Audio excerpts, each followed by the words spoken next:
All right, good morning. So yesterday, finally, I had a chance to run Dragonslayer for four local folks. Phil and Josh, who I've played with before.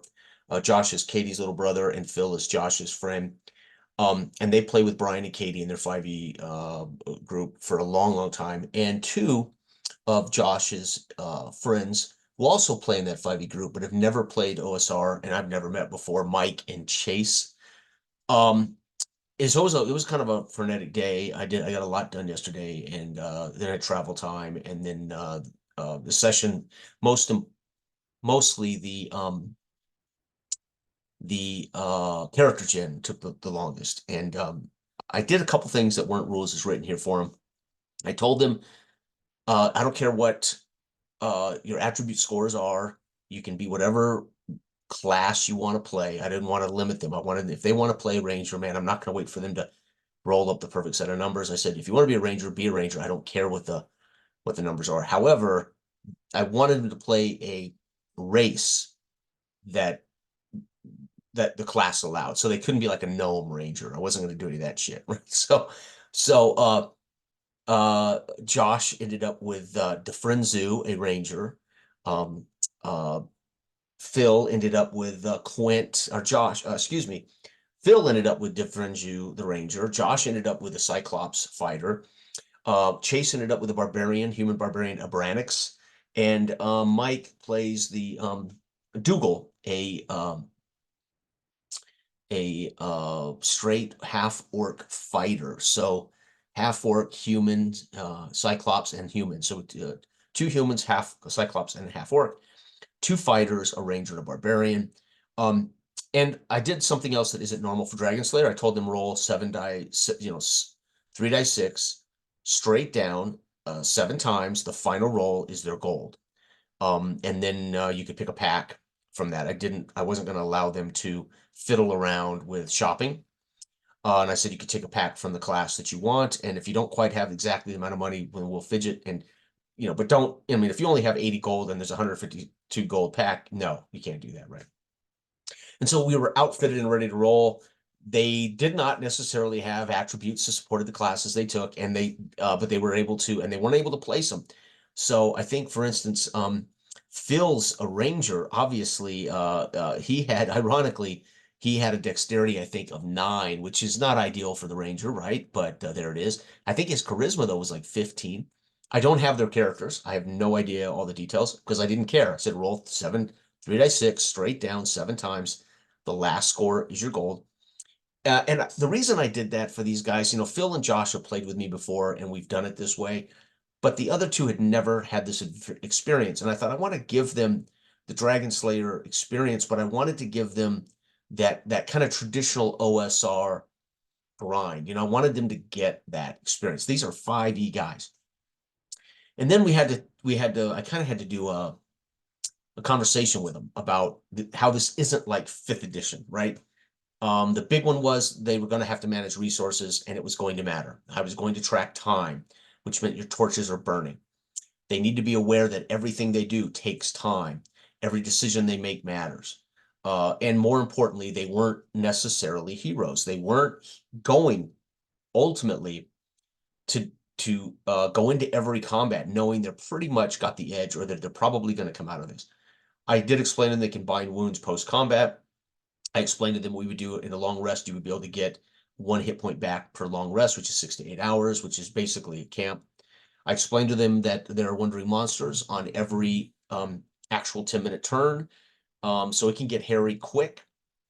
And I explained to them that we were going to start with a hex crawl from a small hamlet, and they would start out not having any plan. If we came across the ruins, I would use the dungeon that I made in videos last week. So last week I made this dungeon, I shared this dungeon, and if they encountered anything on my Broadland Hexcrawl maps that resembled something that could be this dungeon, then that would be an option.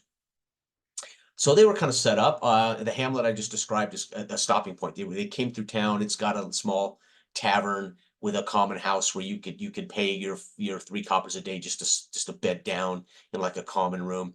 There was a blacksmith that would that would have livestock or horses, but it was really like it was like a crossroads with a handful of things in the road. I didn't want them to get comfortable with the hamlet to be a place that they were going to spend the session hanging out, right? Shopping and getting in, I wanted them to adventure, go off. And so we used the hex crawl rules in Dragonslayer, but we used my map. And those of you who are familiar with my Broadlands map, it is a hand scrawled map of the whole world, and they have one token, and they can move in a day the length of that token.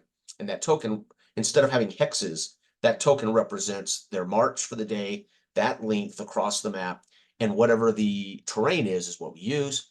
And so therefore, that's where we started. And I put them kind of in the wastelands, quite a distance from the Black Thumb. I don't have the map here to show you. Quite a distance from the Black Thumb, so northwest of their starting location on their map. Remember, I have two. I have a map of mine that's accurate, and then I have a map that they would have from the world, like an unfurled map. And so they were quite a distance from the Black Thumb looking on their map. But they were close to the clan Jarga, which is an elven clan that is nomadic. So on my charts, they could run into more wandering monsters that happen to be elf parties or elf hunters or something like that in certain areas. So in a way, a little different than Dragonslayer, but I use Dragonslayer's tables mostly. I use their wandering monsters, and I use their unique charts, right? Which is cool. They came up. They came up on one of the unique charts was the oh my God, I forget now. It was the oh, I need my glasses. I can't remember where they came across the unique role. Um, oh man, where is it at? Well, hell.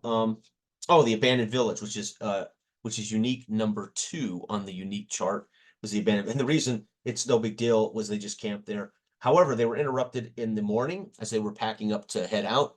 That was the wandering monster in the morning, and they encountered 4 orcs passing through this abandoned camp, but they surprised them, and they smartly chose to just hide and let the orcs pass through. So it was very cool as the ranger, Phil, the friends quieted him and said, let's just let them pass. There's no need to encounter these 4 orcs. And they did successfully. It was very cool. Let them pass. And so surprise there turned out to be really in their favor. But early in the session, the first wandering monster they ran into was a party of dwarves. This is from my Broadlands. So they ran into a party of dwarves that were unbeknownst to them in my Broadlands charts, these dwarves would be spying on the elf clans, but none of that came up in conversation, and they're not really privy to that. They aren't aware of the elves. They haven't met the elves, but they are in elf territory. And these dwarves exchanged with them pleasantries. They offered to make some trades for gear and things. The party was, no, we're happy with everything we have. Thanks, but no thanks. They told them where they had come from, and the dwarves acknowledged that. And in exchange, the dwarves told them, hey, there's a ruin this direction. And the ruin was pointing them directly to the dungeon that I created, that it's about another day's march north from here before you get into the Blacklands, right? And so they've gotten some information. So it was a chance for me to deliver that data to the players, and they knew in what direction to go. They didn't have any lost checks in that sense, right? So they ended up discovering the abandoned camp. They were interrupted by orcs in the morning, but they surprised the orcs, and they were managed to hide from them. So fantastic.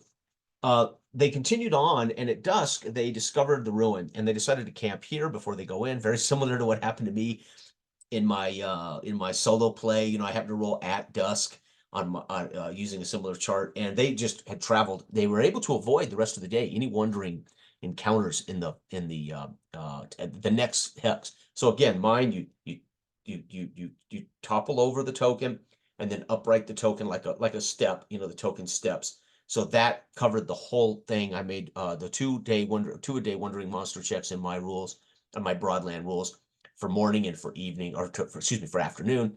Then they get to the camp, which is something they have to decide. And they set camp. They have no interruption of the night, And in the morning, because they've already had 3 days of rations, and they all had, I think, 7 rations. I think all of them in their packs had 7. So they're down to 4 days rations already, and I only require they eat and drink once a day, right? Um, and they decide, DeFrenza, Phil says, I want to hunt. And they're like, okay. And I said, well, that's fine. Oh, we just got to make some rolls. And I'll use the Wandering Monster tables in Broadlands, a 1 in 3 chance that they'll encounter something. So here's the deal. So 1 in 3 chance they'll encounter a wildlife chart. 1 in 3. So a 1 in 3 chance they're going to encounter a random monster, a random thing. And then there'll be a 50-50 chance that one's a wildlife chart and the other an actual wandering monster. And he had both things happen to him during the day as he was hunting for the group. The group stayed at the camp, and they didn't suffer any wandering monsters in the same allocation of time, but they were able to set a more secure camp. So they told me they wanted to hunt down loose wood for fire stock. They were planning on making this their headquarters and come in and out of the dungeon. I thought these guys are taking seriously these options, and they wanted to collect all the loose stones they can and make like a fire. I mean, they're really thinking like a fire pit, and they wanted some loose stones to stack. And then they scouted not far from both the ruin entrance and their camp an area to dig a hole and bury all of their items that they aren't going to need in the dungeon or immediately need. So they buried everything they didn't think they'd need in the dungeon, which is smart. They buried it and they covered it with some stones and things to make it difficult, for just the average person to stumble across. So I thought, okay, these guys they're getting into it, right? This is so cool. But I warned them, right? You remember your torches burn. And I'm not necessarily going to tell you you're down to 1 more turn on your torch. You're going to have to track it yourself. And and if you map, I'll let you, because I'm not showing the maps. There's no maps. It's all theaters of mind. If somebody here wants to map the best they can, then we'll be able to use that to backtrack with simple wandering monster checks quickly. So even if you were in the dark, it would allow you to backtrack without light, right? Okay, so they would just have to do it along the walls or whatever, right? So we can imagine that a map allows them to exit the dungeon in half the time it took them to get there. So if it takes them 4 hours to get in, take them 2 hours to get out. That's kind of how I treat mapping. Okay. So Chase decides he'll map. We're in marching order. The marching order is oh my God, the marching order was the barbarian and the half-orc were in front. The Cyclops with a torch and a spear was in the second rank next to the Ranger. The Ranger has a bow, but I warned him, firing into melee is definitely dangerous, flat out dangerous. So he couldn't, from the back ranks, fire past his guys. But if they're attacked from behind, then of course they become the front ranks, etc. Let's see what else. Oh yeah, DeFrenza hunts 1 or 2 wandering monster, or 1 to 3 for a wandering event, and then I rolled basically a 50% chance that it was either going to be on not livestock, on wild animals, or the wandering monster chart from the Dragonslayer wilderness charts, and he had both. He encountered a deer. He was able to get the deer through successful hunt. The successful hunt was very simple. I just had him make an intelligence check and then a wisdom check and then just a kill shot roll against armor class 9. Just a simple kill shot roll. He just needed to roll basically 10 it up as a ranger. Bam, nails this deer. He's got his deer. However, he runs into 4 kobolds and is surprised by them. He ends up in a melee. He suffers some damage. He kills 2 of them, and morale check at half the kobolds were killed, and the morale check, the kobolds failed and they ran away. So the other 2 kobolds abandoned. There was nothing of value here on these kobolds except for daggers. They're tiny little creatures and nothing really of value. But he does survive. He gets back to the group.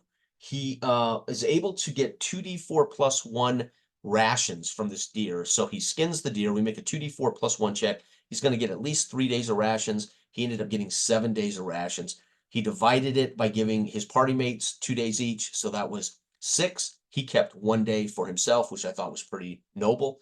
But again, he's a ranger, right? So the ranger is not concerned as he can hunt and forage. So he gives 2 days rations to them. So he makes up for almost all the rations they've already ate. So that was cool. And they decide to bind his wounds because he lost 3 hit points. They make a roll. They get 2 of his hit points back. And then it's really it's late in the day, but they decide they're going to check this door. they discover exactly, you know, what I rolled up, right? This door is locked. It's wooden. And the Cyclops takes a sledge to it. He's, sorry, the Barbarian takes the sledge to it and brings about to their backs while he's sledging the door in that 10-minute turn. The Wandering Monster is triggered due to the noise and the all the hustle and bustle is going on. And again, giant poisonous frogs. Same thing I rolled up in both my solo games. The giant frogs has come up for me 3 times, solo and in a play with a group. So they end up in a battle with two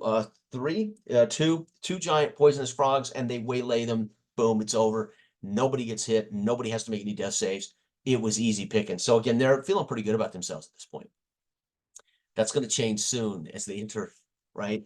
This was fantastic. So they enter, in their marching order, they head down, right? Their torch is lit. They head down, and I describe as the torch enters the light, they see something flash back at them. And this is that moonstone gem that is in the 8-foot statue of the goddess. And those of you who've seen me create this dungeon on the, I don't know what episode, in one of my videos, I created this dungeon and I showed the details.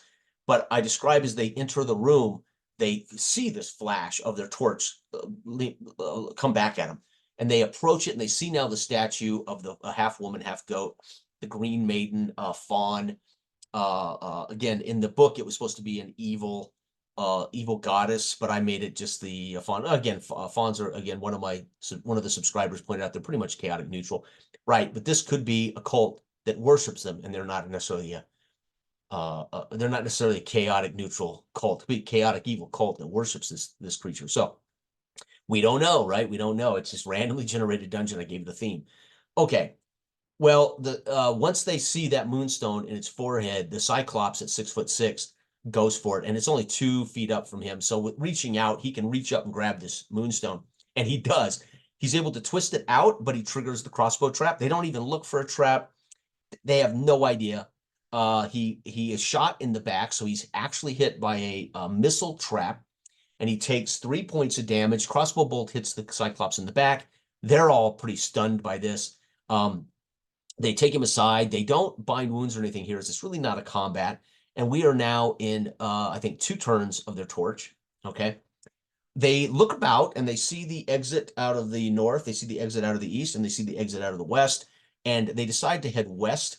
And I make the surprise check for the gray ooze. Remember, I put the gray ooze in the west, where it's more of an earthen cavern as opposed to a well excavated, and they head that direction. Again, luck of the draw. But I rolled a 5, so it did not surprise them. So I described how their torch reflects back from the floor, the glow of the torch, and they realize there's some kind of wet or oily thing there. And they don't get close enough for it to strike out at them, right? But they see that it's roiling a little bit, like maybe it's undulating. But is it the trick of the light from the torch?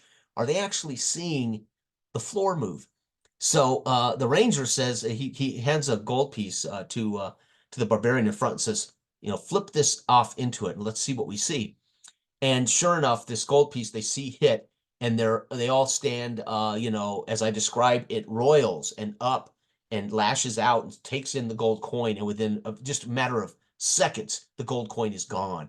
And they all, back up and they discuss this as it's now kind of moving into the room, and they really don't want to get in its range. They're staying back. The Cyclops suggests we topple the statue and block it, and we can saturate it with oil and light it on fire. So sure enough, the barbarian and the Cyclops lay into this. I rated a 1 to 3 check to topple this 8-foot statue. They do topple it, but then it's a 50-50 chance that it breaks. It does break, and it breaks into 1d4 pieces, this 8-foot statue, and it breaks into 3 separate large pieces. Well, they're able to kind of maneuver them with 1 or 2 checks, same as open doors. I used moving these blocks as a 1 or 2 check. So the Cyclops slides one over, the Barbarian slides one over, and Phil's character, not Phil, Chase's character, the half-orc, slides one over. The Cyclops has torches, but he has oil for a lantern that I think he got from the dwarves. If I remember right, that's one reason why they wanted more rations. He swapped some rations for oil, not for the lantern, but oil. Anyway, he pours out all this oil, lights it, and they all stand back and watch. And they're horrified to see this gray ooze work its way over the stones without devouring the stones, but also unaffected by the fire. And they, at that point, choose to flee before it gets in range. And that's good because these things do 2d8 damage plus 2, I think, if it lashes out with its when it lashes out with its it'll make like a tentacle fist, and it'll lash out with that. The actual acid doesn't hurt skin, it devours metals. And they were lucky enough to learn something about it, but they don't know all about it. So they really just don't know what the hell it is. They escaped, they decided just to flee north. It just made the most sense. If they toppled the statue, they set everything up, they just run north down the passage. And here, due to the noise, I made a wandering monster check at a higher rate. They light a torch, and they're smart. They knew they were getting close, so they light one torch with the old torch. They have 2 torches now. So the ranger has a torch, the Cyclops has a torch with 1 turn left.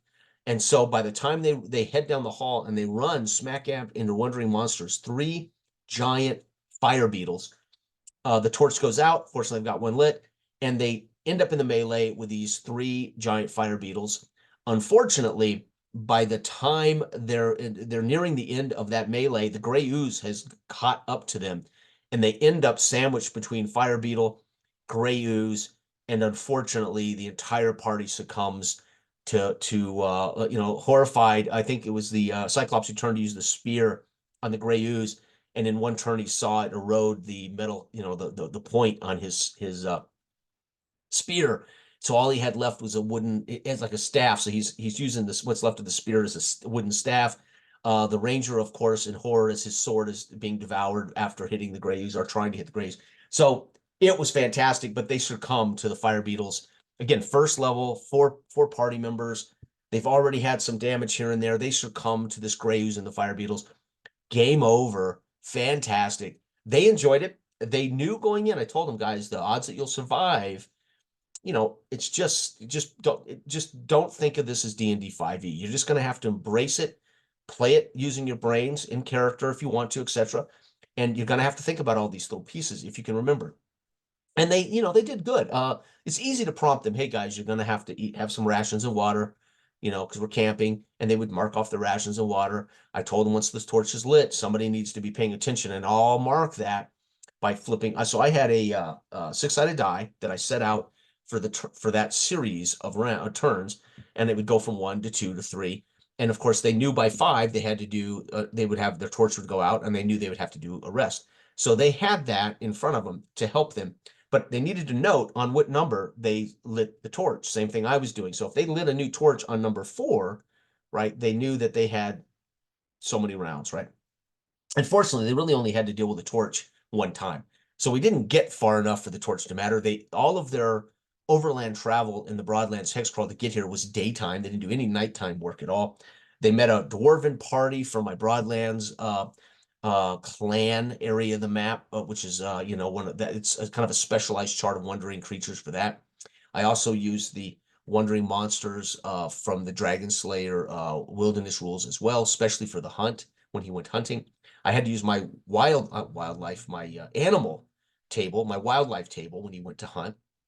And Phil again was aware of this because he's been playing Sword and Wizardry, fantastic medieval adventure game with me for years. So Phil knew that I had a hunting table, right? So there is no hunting in Dragonslayer, right? There's wilderness over there. So there's nothing like that. But of course, I always allow, if you have a ranger in particular, hunting is just going to be a thing I'm going to allow, foraging, hunting. And so he kind of knew those rules from my Broadlands campaign stuff. So it was fantastic. Dragonslayer, it's just inspirational. I mean, it's not that you couldn't have done this with any other OSR. Of course you could. I love the marching order rules. I love the use of sledgehammers against walls and doors, the crowbar. And again, you can do all this in any other game, but I love that it's in the rule book. I mean, the fact that it's here, it's telling you these things are going to be part of your game experience. This matters. This stuff matters. I love the charts and tables here. You can use just this book. Just this book has everything you would ever need. I didn't need my Broadlands campaign hex crawl. We could have just used this for a simple wilderness hex crawl to the ruins, which we did anyway, but we used the Broadlands, so I gave them something so they knew which direction they were going. And because I wanted to use some of the charts from my Broadlands book. And bottom line is, it plays beautifully. And they love the idea of the Cyclops Man. Did not know what it referenced, and none of them have seen Crawl, right? I mean, I don't know how many young people. I mean, I think Josh and Phil are 30 something. These guys are in their late 20s, mid 20s, late 20s. Um, maybe they are the same age as Josh. I can't, I'm 54. I don't know. And I didn't ask them, how old are you guys, right?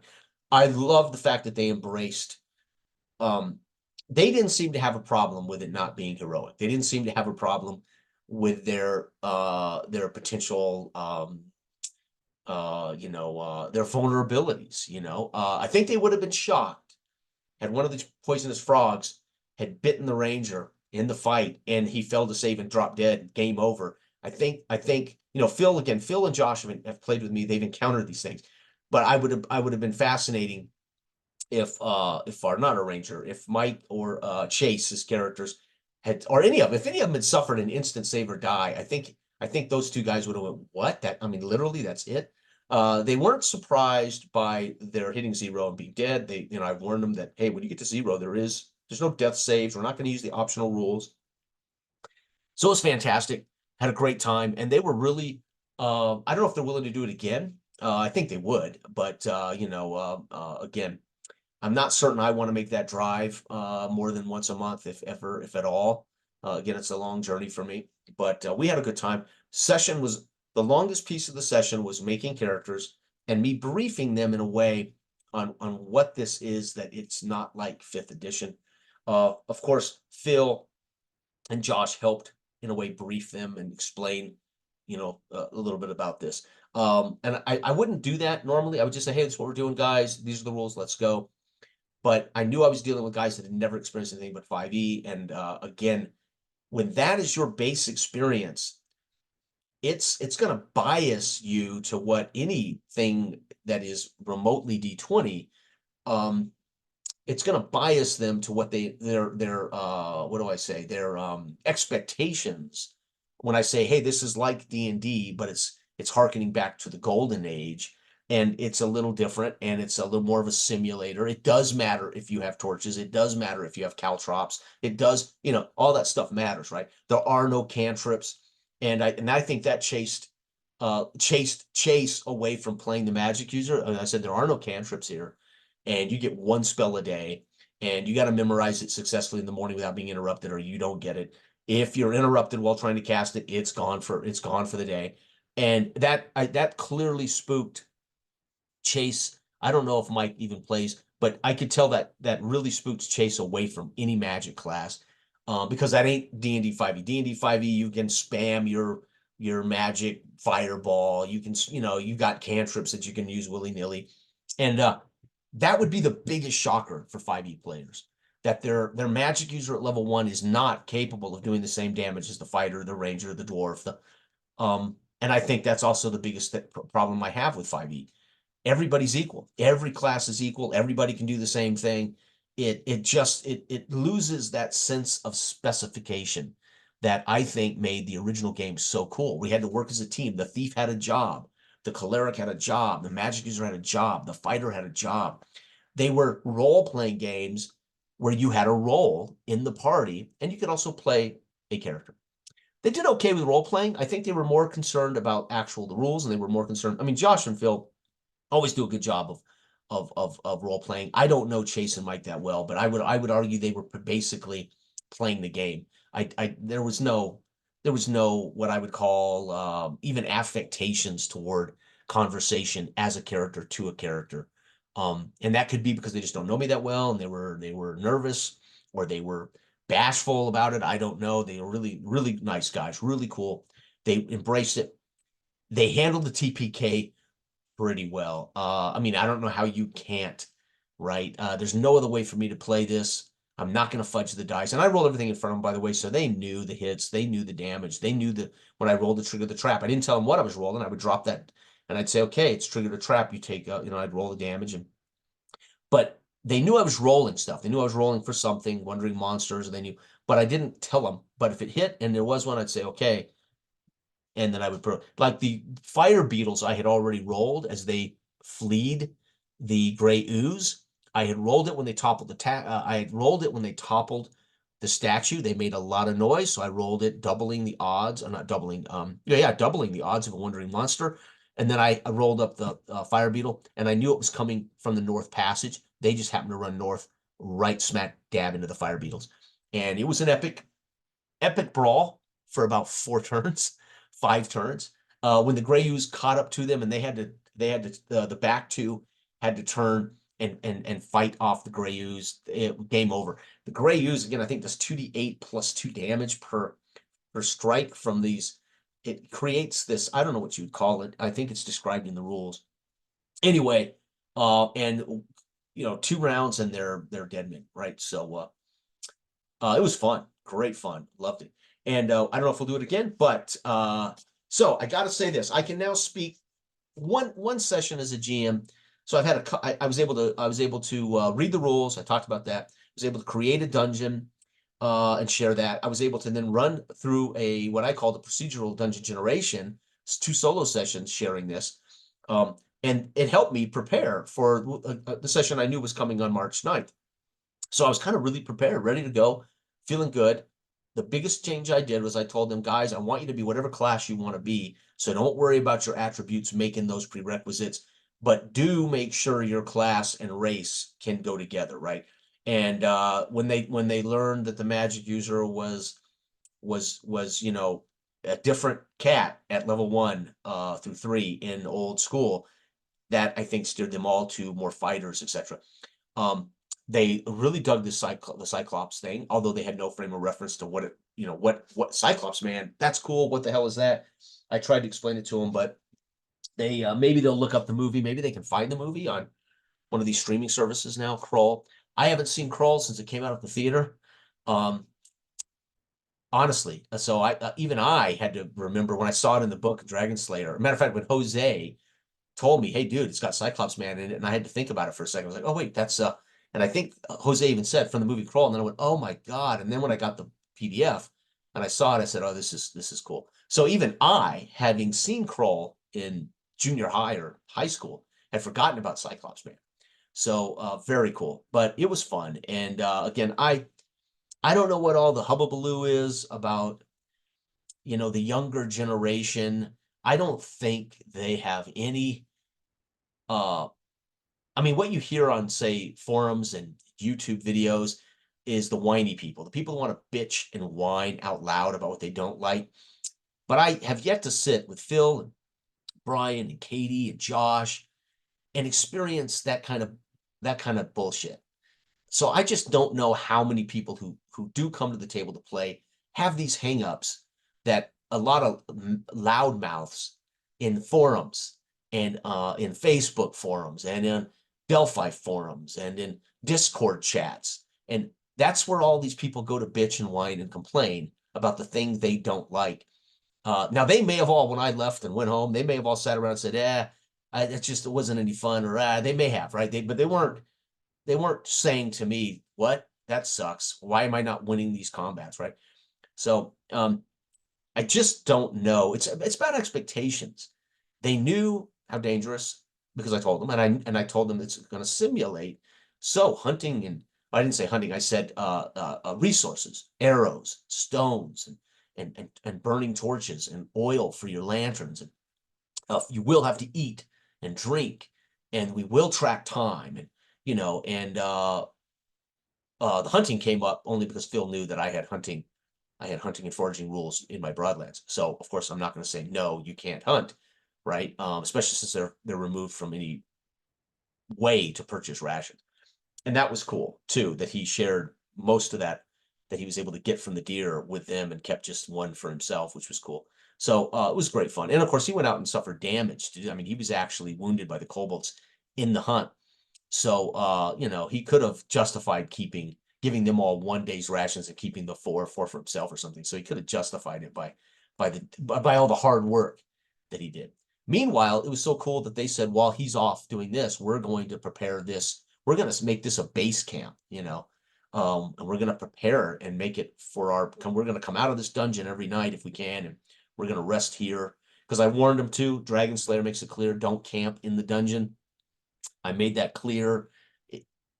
Time out how far we get in so you can give yourself with a map half the time to get out.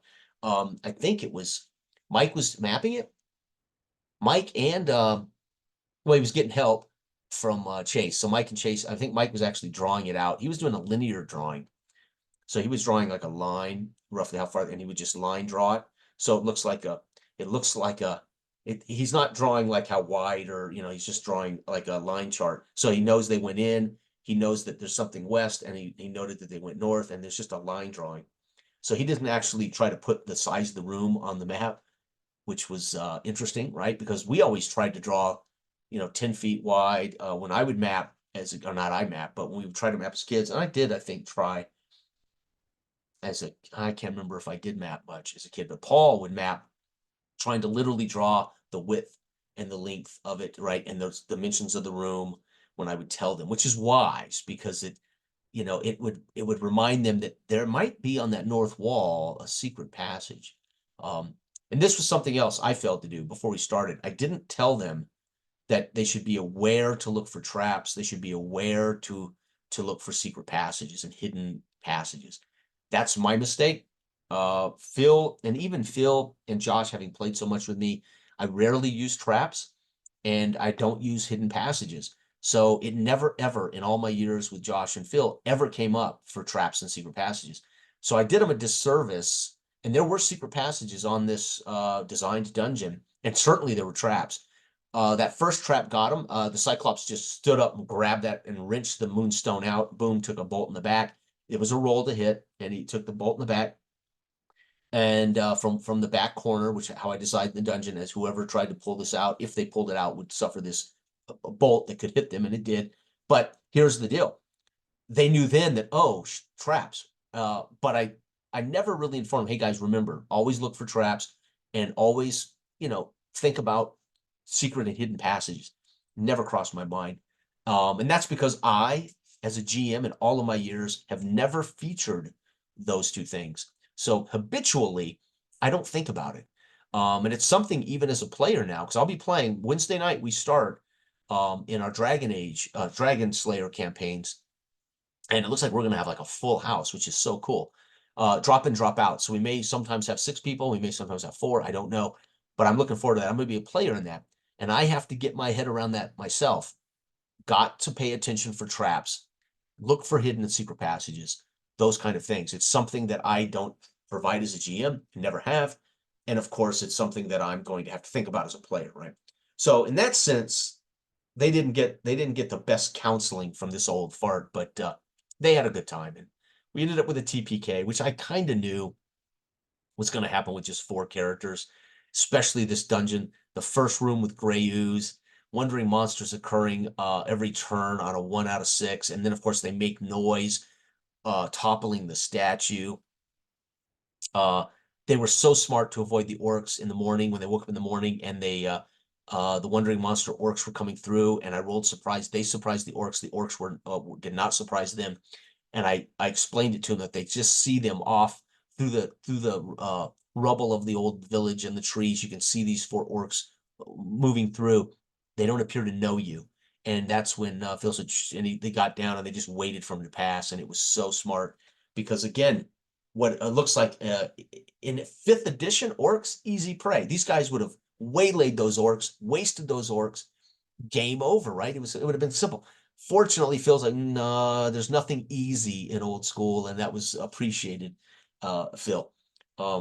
I've played more with Josh because he joined Brian, Katie, and Josh joined me before I met Phil, and they brought Phil on board, and I haven't been able to play at all in a long time with Brian or Katie at all.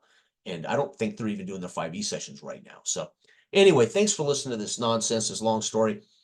Hopefully that was interesting, but I can say this now. I have now experienced it as a GM, although only for a few hours, only one time so far. And it is fantastic and it's inspirational. How do I know? Because when I said, yeah, you can be a Cyclops man, or they light up, right? That's new. It's new to them, right? Again, I fudged and told them you can be whatever class you want to be, but make sure your race matches the class. And I made them roll 3 dice 6 straight down. So they got what they got, which was, Mike and Chase were certainly disturbed by that. When they roll up and see a 6 for wisdom or something, you can just see the looks on their faces. Like, don't worry about it. You're rarely ever going to use that 6 on wisdom, and if you do, it'll make sense, and you'll be okay with it, right? So anyway, that's enough of that. I'm done. Thank you for watching. Everybody out there have a fantastic upcoming week. I will be back Thursday morning to recap our first Dragonslayer online sessions of Barrel Maze. I know Dell's going to be there. I think Todd's going to be there. Myself, Jose, maybe Jim, maybe Ivan. I mean, we could conceive and we could conceivably have 6 or 7 players in that very first session. And I am so looking forward to it. And really, ideally, for a Barrel Maze dungeon crawl, it would be ideal to have 5, 6, 7 actual PCs. That's going to make it straight up Gary Gygaxian, right? And our odds of, if half of us die, that means half of us survive. So I'm looking forward to it. It's going to be great fun. It's going to be fun. Eloy is running that for us, and I do appreciate it, my friend.